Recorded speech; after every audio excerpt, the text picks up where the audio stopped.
வாழ்க்கையில் நாங்கள் எவ்வளவு முயற்சி எடுத்துக்கொண்டாலும் இந்த சூழ்ச்சிகள், வஞ்சகம் இது எங்களுக்கு கிட்டத்தட்ட ஒரு கண்ணி வெடி மாதிரி. அதுகளை தாண்டி முன்னுக்கு வந்தால் தான் அந்த வெற்றி கனியை நாங்கள் பறிக்க முடியும். அந்த வகையில் இயக்குனர் பாரதி ராஜாவுக்கு எனக்கு கனகாலமாக தெரியும். நீங்கள் அவர் குறித்து பலர் பேசினது, அவர் தலைவரோட போய் சந்தித்தது, அப்படியான நிறைய விஷயங்கள் எல்லாம் கேள்விப்பட்டிருப்பீங்க. இப்போ நான் சொல்ல போகிற கதை வித்தியாசமானதாக இருக்கும். அப்போ பாரதி ராஜா தன்னுடைய வாழ்க்கையில் இந்த சூழ்ச்சி, வஞ்சகங்கள் இதுகளையெல்லாம் எப்படி கடந்து வந்தவர்ன்றதுக்கு ஒரு சின்ன உதாரணம் சொல்கிறேன். அவர் பார்க்குற பார்வையே வேறு. நான் பாரதி ராஜாட்ட கற்றது இதுதான். நீங்கள் ஒவ்வொரு பிரச்சனையும் ஒவ்வொரு மனிதரையும் கடந்து போயிருக்கல, ஒவ்வொரு விஷயம் நமக்கு இப்படித்தான் என்ற அது அந்த பிரச்சனையே வேறு முகமாக அணுகிறது அல்லது கையாளுறது தான் அப்படி. அப்போ காவிரி நதிநீர் பிரச்சனை நடந்து கொண்டிருக்கு தமிழ்நாட்டில். நான் நினைக்கிறேன் காவிரி மேலாண்மை வாரியம் இவ்வளவு தண்ணி தமிழ்நாட்டுக்கு கொடுக்கணும்னு சொன்னோன்னே கர்நாடக அரசு கொடுக்க மறுக்குது. அப்போ அங்கே மக்கள் போராட்டம் படிக்குது. அப்படி போராட்டம் நடக்கும் போது அப்படி என்று சொல்லி சொன்னால், அதாவது காவிரி தண்ணீரை தமிழ்நாட்டுக்கு கர்நாடகம் தராட்டிக்கு நெய்வேலி என்றால் தமிழ்நாட்டில் இருக்குது, அந்த மின்சாரம் கர்நாடகத்துக்கு போகுது, அதை நிறுத்தணும்னு சொல்லி அங்கே போராட்டம் நடக்குது. போராட்டம் நடத்தோன்னே பாரதி ராஜா சொல்கிறார், அதை நெய்வேலியிலேயே போய் செய்தால் தான் அதுக்கு உரமாக இருக்குமெண்டு. அப்போ கலைஞர் கருணாநிதி எப்பவும் ஒரு சகுனி மாதிரி தான் அவர் செயற்படுவார். அது அந்த சூழ்ச்சி வச்சு தான் அவர் விழுத்துறதாக்கல. அதுக்கு பாரதி ராஜாவுக்கு நல்லா தெரியும்.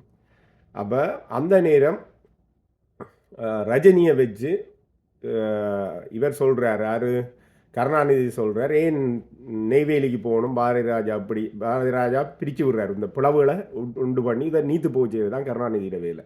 ரஜினியை கூப்பிட்டு சொல்கிறார், இப்படி அதாவது நீத்து போக செய்கிறதுக்கு ரஜினி ஒரு பெரிய திரையுலகத்தில் பெரிய ரஜினிகாந்த் பெரிய ஒரு முகம் தானே. அப்போ அவரை தமிழ்நாட்டிலே சென்னையிலே அவர் உண்ணாவிரதம் இருக்கலாம், ஏன் அவ்வளோ தூரம் போகணும், அங்கே பாதுகாப்பு இல்லை, பிறகு அங்கே போய் செய்தால் கர்நாடகாவில் இருக்கிற 40 லட்சம் தமிழர்களுக்கு அச்சுறுத்தல் வரும், அப்படி இப்படி எல்லாம் சொல்லி கருணாநிதி யார் ரஜினிகாந்த் மூலமாக இப்படி ஒன்றா செய்கிற அதை நீத்து போச்சுறதுக்கு இல்லைன்னு சொல்லி பாரதி ராஜா எல்லாம் செய்து அது பெரிய ஒரு போர்க்குணமாக போராட்டமாக நெய்வேலியில் நடந்தது. நடந்தோடனே திரும்பவும் கருணாநிதின்னு ஒரு முயற்சி எடுத்து என்ன செய்கிறான்னு சொல்லி சொன்னால், நடிகை ராதிகாவை அறிமுகப்படுத்தினது பாரதி ராஜா, அந்த கலை வாழ்க்கை. அப்போ இந்த கலை வாழ்க்கையை அசிங்கப்படுத்த வலிக்கிறார் கருணாநிதி. அப்போ நடிகை ராதிகாவினுடைய நாடகம் அண்ணாமலை நினைக்கிறேன், அப்படி அந்த சீரியல் அவருக்கு ரேடான் என்ற ஒரு கம்பெனி வச்சுருந்தோம், அது போய்கொண்டிருக்குது.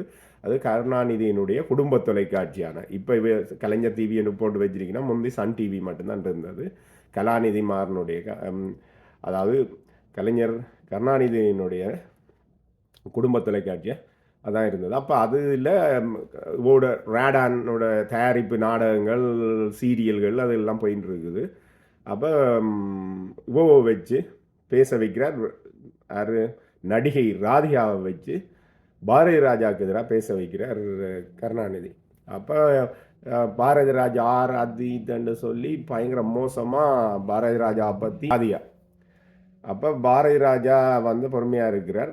அந்த நேரங்களில் பாரதி ராஜா மற்ற பக்கம் மாதிரியும், அதாவது அதிமுக ஜெயலலிதா பக்கம் மாதிரியும், ரஜினி கலைஞருடைய பக்கம் மாதிரியும், திமுக பக்கம் மாதிரியும் சித்தரிக்கப்பட்டு கொண்டு வருது. பாரதி ராஜாவுக்கு இந்த சிக்கலை எதிர்கொள்ள வேண்டிய தேவை இருந்தது. கட்டாயமாக பதில் சொல்லத்தான் வேணுமென்ற நிலைமை இருந்தது. அப்போ ஊடகர்கள் கேட்கினோம் பாரதி ராஜாவை, இப்படி நீங்கள் அறிமுகப்படுத்தினது அவருக்கு ஒரு கலை வாழ்க்கை, அவருக்கு ஒரு உயிர் கலையில் கொடுத்தது நீங்கள் தான்.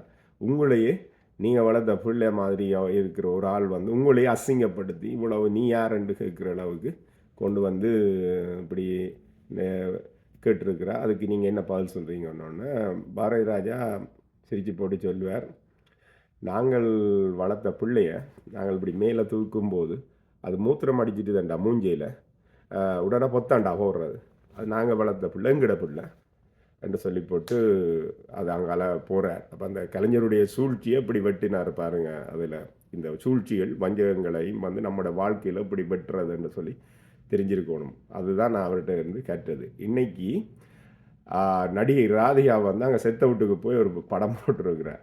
போட்டுட்டு கடலை பார்த்து கலங்கி நின்றேன்.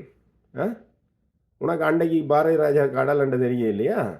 அப்போ இதுதான் வாழ்க்கை. இப்படியெல்லாம் நடிப்பாங்க. தங்களுக்கு தேவை என்று சொல்லி சொன்னால் பாரதி ராஜாவை குத்துறது, பிறகு தங்களுக்கு தேவை என்று சொல்லி சொன்னால் கடலை பார்த்து கலங்கி நின்றேன். அப்போ இப்படியான விஷயங்கள் எல்லாம் வந்து வாழ்க்கையில் வரும் போகும். அப்போ பாரதி ராஜாட்ட இருந்து கற்றது இதுதான். நான் எப்படி கண்ணி வெடிகளை கடந்து வாரேன்னு சொல்லி பாவேந்தர் பாரதிதாசன் கூட சொல்லுவார், சூழ்ச்சிதனை வஞ்சகத்தை தூள் தூளாக்க தெரியணும்னு சொல்லுவார் தமிழினத்தை பற்றி பேசும்போது. ஆகவே அன்பு தமிழ் உறவுகளே, வாழ்தலின் இது நாமார்க்கும் குடியிலும் நம்மனே அஞ்சோம்.